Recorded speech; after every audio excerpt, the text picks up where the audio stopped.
Hi guys, Derek here with the Closet Doctor. So we're in the middle of moving from one shop to another, and we're making improvements while we're doing it. And so let me show you a couple of things that we did.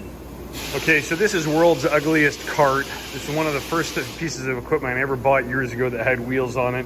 And it's how we had it set up previously. It had a flat board on here. And then these clamps and these items here would sit on there. The problem in a cabinet shop is there's a little bit of sawdust, and so it would always get really, really dirty there.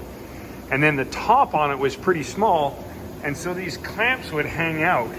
They would sit out like this, and so when you're working, bam, you would hit your shins on it. So the carpet on it got all smoky and damaged, so we had to put new carpet on it. The first thing we did is we put a bigger top on it. And then we decided we're not going to replace the bottom here, and so we just put some hooks on it that hang down so that the clamps can now hang. Boom. Doing this all one-handed here. The clamps now hang out of the way, and you're clear to walk by. You don't have anything in the way. They're fully covered. Then we had a little toolbox that had bins like this in it that was always loose. And we got specific tools that we use in here. So we went and grabbed a keyboard tray and that we had. This was smoke damaged, so we couldn't use it. We took all of the tools out of that, mounted that in Kaizen foam, and so now it's out of the way. So we go to build a wall bed, we lay the three doors down on it and can build everything.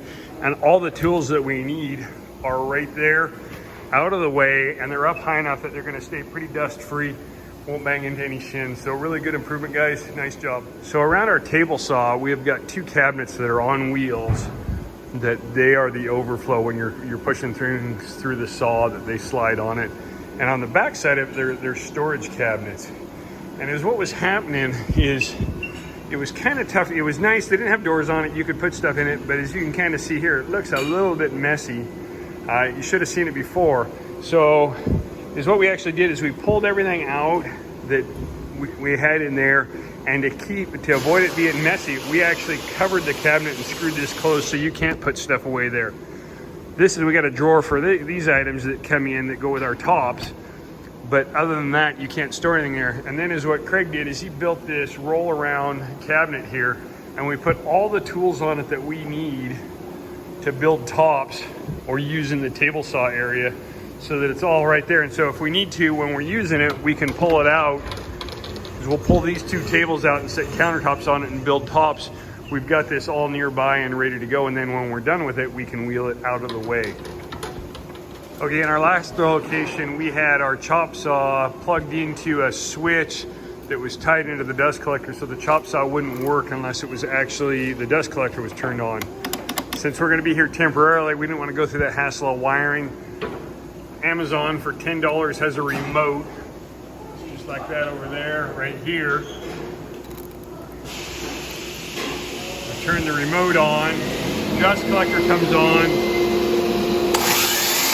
powers up the chop saw, turn the dust collector off, so it's right there. We did the same thing for the dust collector on the table saw as we went ahead and put one, I'll show you that one, right on the switch. It's got its own remote as well.